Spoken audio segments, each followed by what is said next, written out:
Vijayendra next one hour. ಉತ್ತರ ಕರ್ನಾಟಕದ ಸಮಸ್ಯೆಗಳ ಬಗ್ಗೆ ಚರ್ಚೆ ಮಾಡೋದಕ್ಕೆ ಅವಕಾಶವನ್ನ ಮಾಡಿಕೊಟ್ಟಿರ್ತಕ್ಕಂಥ ತಮಗೆ ವಂದನೆಗಳನ್ನ ಈ ಸಂದರ್ಭದಲ್ಲಿ ಸಲ್ಲಿಸ್ತಾ, ಮಾನ್ಯ ಸಭಾಧ್ಯಕ್ಷರೇ, ಉತ್ತರ ಕರ್ನಾಟಕ ಅಂತ ಹೇಳಿದ್ರೆ ನಾವೆಲ್ಲರೂ ಕೂಡ ಮಾತನಾಡ್ತಕ್ಕಂಥದ್ದು, ನೆನಪಾಗ್ತಕ್ಕಂಥದ್ದು ಅಂತ ಹೇಳಿದ್ರೆ ರೈತರ ಸಮಸ್ಯೆಗಳ ಬಗ್ಗೆ ಹೆಚ್ಚು ನಾವು ಚರ್ಚೆ ಮಾಡಬೇಕಾಗ್ತದೆ. ಮತ್ತು ಈ ಭಾಗದಲ್ಲಿ ಶಾಶ್ವತವಾಗಿ ನೀರಾವರಿ ಯೋಜನೆಗಳಿಗೊಂದು ಶಾಶ್ವತವಾಗಿ ಪರಿಹಾರವನ್ನ ಕೊಡ್ತಕ್ಕಂಥದ್ದು,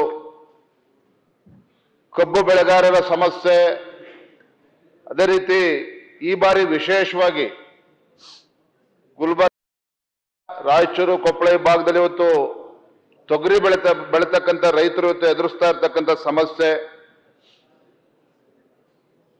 ಮತ್ತೆ ಉತ್ತರ ಕರ್ನಾಟಕದಲ್ಲಿ ವಿಶೇಷವಾಗಿ ಏನು ಯುವ ಜನತೆ ಉದ್ಯೋಗ ಅವಕಾಶದಿಂದ ವಂಚಿತರಾಗಿ ನೆರೆ ರಾಜ್ಯಗಳಿಗೆ ಗುಳೆ ಹೋಗ್ತಾ ಇರ್ತಕ್ಕಂಥದ್ದು, ಮತ್ತೆ ಹಿರಿಯ ಸದಸ್ಯರು ಸದನದಲ್ಲಿ ಪ್ರಸ್ತಾಪ ಮಾಡಿದ ಹಾಗೆ ಏನು ಈ ಭಾಗದಲ್ಲಿ ಒಂದು ಮೂಲಭೂತ ಸೌಕರ್ಯಗಳು ಆ ಕೊರತೆಯನ್ನ ಈಡೇರಿಸ್ತಕ್ಕಂಥದ್ದು, ಶಿಕ್ಷಣ ಕ್ಷೇತ್ರ, ಆರೋಗ್ಯ ಕ್ಷೇತ್ರ, ಕುಡಿಯ ನೀರಿನ ಸಮಸ್ಯೆ, ಇವೆಲ್ಲದರ ಬಗ್ಗೆನೂ ಸಹ ರಾಜ್ಯ ಸರ್ಕಾರ ಹೆಚ್ಚು ಗಮನ ಹರಿಸಬೇಕು ಅನ್ನೋದು ಎಲ್ಲರ ಒಂದು ಅಭಿಪ್ರಾಯ.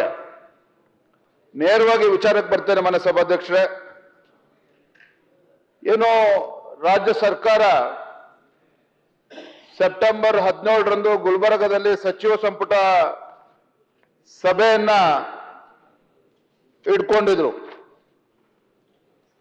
ಐತಿಹಾಸಿಕ ಸಚಿವ ಸಂಪುಟ ಸಭೆ, ಮಹತ್ವದ ಘೋಷಣೆ, ಕಲ್ಯಾಣ ಕರ್ನಾಟಕಕ್ಕೆ ಬಂಪರ್ ಅಂತ ಹೇಳಿ ಒಂದು ಪ್ರತ್ಯೇಕ ಸಚಿವಾಲಯನ ಕೊಡ್ತಕ್ಕಂಥದ್ದಾಗ್ಲಿ, ಸುಮಾರು 11,770 ಕೋಟಿ ರೂಪಾಯಿಗಳ ಒಂದು ಕ್ರಿಯಾ ಯೋಜನೆಯನ್ನ ಬೀದರು, ರಾಯಚೂರು, ಗುಲ್ಬರ್ಗ ಭಾಗಕ್ಕೆ ಕೊಡ್ತೇವೆ ಅಂತೇಳಿ ಸರ್ಕಾರ ಘೋಷಣೆ ಮಾಡಿದ್ರು ಸಹ ಘೋಷಣೆಗೆ ಬಹುತೇಕ 2 ತಿಂಗಳುಗಳ ಕಾಲ ಮುಗಿದಿದೆ.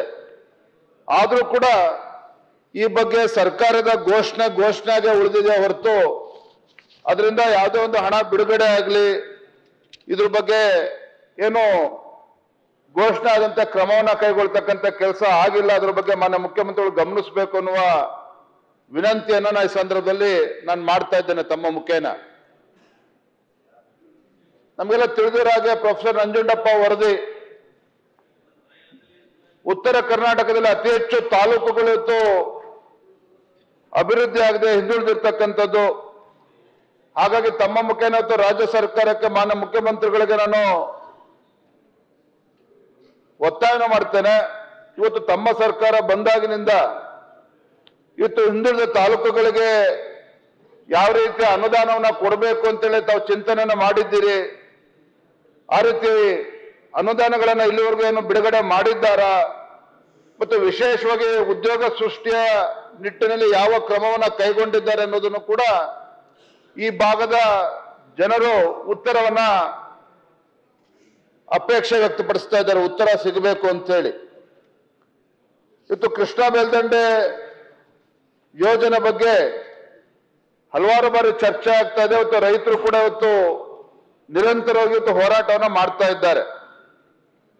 ಈ ಸರ್ಕಾರ ಬರೋ ಮುಂಚಿತವಾಗಿ ತಮ್ಮ ಪ್ರಣಾಳಿಕೆಯಲ್ಲೂ ಕೂಡ ಘೋಷಣೆ ಮಾಡಿದ್ರು, ಸ್ವತಃ ಮುಖ್ಯಮಂತ್ರಿಗಳು ಕೂಡ ಘೋಷಣೆ ಮಾಡಿದ್ರು, ಪ್ರತಿ ವರ್ಷವೂ ಸಹ ಕನಿಷ್ಠ 40,000 ಕೋಟಿಗಳನ್ನ ನಾವು ಬಿಡುಗಡೆ ಮಾಡ್ತೇವೆ, 5 ವರ್ಷದಲ್ಲಿ 2 ಲಕ್ಷ ಕೋಟಿ ಕೊಡ್ತೇವೆ ಅಂತೇಳಿ ಘೋಷಣೆಯನ್ನು ಕೂಡ ಮಾಡಿ.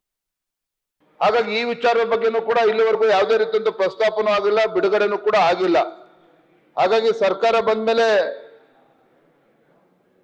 ಯುಕೆಪಿನಲ್ಲಿ ಯಾವ ರೀತಿ ಮೂರನೇ ಹಂತದಲ್ಲಿ ಇವತ್ತು ಎಷ್ಟು ಭೂಮಿ ಸ್ವಾಧೀನಪಡಿಸಲಾಗಿದೆ, ಇವತ್ತು ದಶಕಗಳಿಂದ ಇವತ್ತು ರೈತರೇನು ಅಪೇಕ್ಷೆನ ವ್ಯಕ್ತಪಡಿಸ್ತಾ ಇದ್ದಾರೆ, ಏನು ಈ ಭಾಗದ ಮುಳುಗಡೆ ಪ್ರದೇಶಗಳು ಪುನರ್ವಸತಿ ಕಲ್ಪಿಸ್ತಕ್ಕಂಥದ್ದು, ಈ ವಿಚಾರದಲ್ಲಿ ಸರ್ಕಾರದ ನಿಲುವೇನು ಅಂತೇಳಿ ಇವತ್ತು ಈ ಭಾಗದ ಜನ ಇವತ್ತು ಪ್ರಶ್ನೆ ಮಾಡ್ತಾ ಇದ್ದಾರೆ. ವಿಶೇಷವಾಗಿ ತೊಗರಿ ಬಗ್ಗೆ ಹೇಳೋದಾದ್ರೆ, ಮಾನ್ಯ ಸಭಾಧ್ಯಕ್ಷ, ನಾನು ಕೂಡ ಗುಲ್ಬರ್ಗ, ರಾಯಚೂರು ಕಡೆ ಪ್ರವಾಸ ಹೋಗಿದ್ದೆ.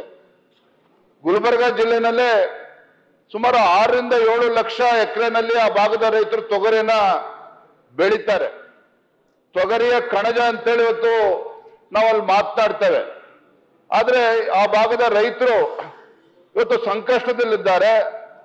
3 ಲಕ್ಷಕ್ಕೂ ಹೆಚ್ಚು ಎಕರೆನಲ್ಲಿ ಇವತ್ತೇನೋ ರೈತರು ಬೆಳೆದಂತ ತೊಗರಿ ಸಂಪೂರ್ಣವಾಗಿ ರೋಗಕ್ಕೆ ತುತ್ತಾಗಿ ಇವತ್ತು ಸಂಪೂರ್ಣವಾಗಿ ನಾಶ ಆಗಿದೆ. ಏನಿವತ್ತು ರೈತರು ಇವತ್ತು ಬೀದಿಗೆ ಬರ್ತಕ್ಕಂಥ ಪರಿಸ್ಥಿತಿ ನಿರ್ಮಾಣ ಆಗಿದೆ. ನಾನು ತಮ್ಮ ಮುಖೇನ ರಾಜ್ಯ ಸರ್ಕಾರಕ್ಕೆ, ಮುಖ್ಯಮಂತ್ರಿಗಳೇ, ಗೌರವದ ಸಚಿವರೆಲ್ಲ ನಾನು ವಿನಂತಿಯನ್ನ ಮಾಡ್ತೇನೆ. ಏನಿವತ್ತು ಬೆಳೆ ಸಂಪೂರ್ಣ ನಾಶ ಆಗಿದೆ, ಅಲ್ಲಿ ಅಧಿಕಾರಿಗಳು ಹೋಗಿ ಇವತ್ತು ಸರ್ವೇನೂ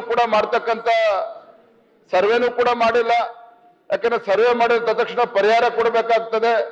ಈಗಲಾದ್ರೂ ಕೂಡ ತಡ ಆಗಿದ್ರು ಸಹ ತತ್ಕ್ಷಣ ರಾಜ್ಯ ಸರ್ಕಾರ ಗಮನ ಕೊಟ್ಟು ಆ ಭಾಗಕ್ಕೆ ಅಧಿಕಾರಿಗಳು ಭೇಟಿಯನ್ನು, ರೈತ ಹೊಲಕ್ಕೆ ಭೇಟಿಯನ್ನು ಕೊಟ್ಟು ಒಂದು ಸರ್ವೆ ಮಾಡಿ ಪರಿಹಾರ ಕೊಡ್ತಕ್ಕಂಥ ನಿಟ್ಟಿನಲ್ಲಿ ಸರ್ಕಾರ ಒಂದು ತೀರ್ಮಾನವನ್ನು ಮಾಡಬೇಕು ಅಂತೇಳಿ ಸಂದರ್ಭ ಹೇಳಕ್ಕೆ ಇಚ್ಛಪಡ್ತೇನೆ. ವಿಶೇಷವಾಗಿ ಅಥಣಿ ಭಾಗದಲ್ಲಿ ಕಳಪೆ ಬೀಜದ ತೊಗರಿನಲ್ಲಿ ಕಳಪೆ ಬೀಜ ಕೊಟ್ಟಿರುವ ಕಾರಣ ರೈತರು ಸಂಕಷ್ಟದಲ್ಲಿದ್ದಾರೆ. ಸುಮಾರು 14-15 ಸಾವಿರಕ್ಕೂ ಹೆಚ್ಚು ಹೆಕ್ಟೇರ್ನಲ್ಲಿ ರೈತರು ತೊಗರಿ ಬೆಳೆದಿದ್ದಾರೆ. ಸುಮಾರು 8 ಅಡಿ 9 ಅಡಿ ಗಿಡ ಬೆಳೆದಿದೆ. ಆದ್ರೆ ಕಾಯಿ ಕಷ್ಟನೇ ಇವತ್ತು ಅಲ್ಲೂ ಕೂಡ ರೈತರು ಸಂಕಷ್ಟದಲ್ಲಿದ್ದಾರೆ. ಅದ್ರ ಬಗ್ಗೆನೂ ಕೂಡ ಸರ್ಕಾರ ಗಮನ ಹರಿಸಬೇಕು ಅಂತೇಳಿ ತಮ್ಮ ಮುಖೇನ ನಾನು ಆಗ್ರಹವನ್ನ ಮಾಡ್ತಾ ಇದ್ದೇನೆ. ನಾವು ನೋಡಿದ್ವಿ, ಕಳೆದ ತಿಂಗಳು ತುಂಗಭದ್ರಾ ಅಣೆಕಟ್ಟು ನಮ್ಮ ರಾಜ್ಯದ ಒಂದು ಪ್ರತಿಷ್ಠಿತ ಒಂದು ಜಲಾಶಯ ರಾತ್ರೋರಾತ್ರಿ ಇವತ್ತು 19ನೇ ಒಂದು ಕ್ರಸ್ಟ್ ಗೇಟ್ ಮುರಿದು ಬಿದ್ದಾಗ ಸುಮಾರು 35 TMC ಪೋಲ್ ಆಗಿ ಡ್ಯಾಮು ಕೂಡ ಖಾಲಿಯಾಗಿ ರೈತರು ಬಹಳ ಸಂಕಷ್ಟದಲ್ಲಿದ್ರು. ನಮಗೆಲ್ಲ ತಿಳಿದಿರೋ ಹಾಗೆ ಇವತ್ತು ಉಳಿದಿರ್ತಕ್ಕಂಥ 35 ಗೇಟ್ಗಳು ಇವತ್ತು ಯಾವ ಪರಿಸ್ಥಿತಿಯಲ್ಲಿದೆ ಅದ್ರ ಕಡೆನೂ ಕೂಡ ಸರ್ಕಾರ ಗಮನಿಸಬೇಕಾಗ್ತದೆ. ಯಾಕಂದ್ರೆ ಈಗಾಗಲೇ ಯಾವ ರೀತಿ ಅನಾಹುತ ಆಗಿದೆ ಅಂತೇಳಿ ಅವತ್ತೇನು 19ನೇ ಕ್ರಸ್ಟ್ ಗೇಟ್ ಮುರಿದು ಬಿದ್ದಾಗ ಆ ಸಮಸ್ಯೆ ಏನು ಅಂತೇಳಿ ನಮ್ಗೆ ಅರ್ಥ ಆಗಿದೆ.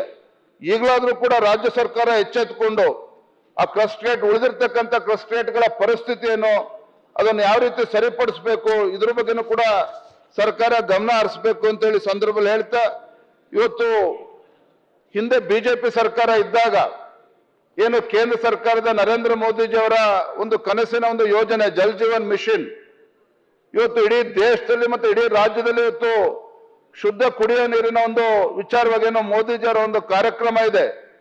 ಹಿಂದೆ ನಮ್ಮ ಬಿಜೆಪಿ ಸರ್ಕಾರ ಇದ್ದಾಗ ಕರ್ನಾಟಕ ರಾಜ್ಯ ಇಡೀ ದೇಶದಲ್ಲಿ 3ನೇ ಸ್ಥಾನದಲ್ಲಿತ್ತು.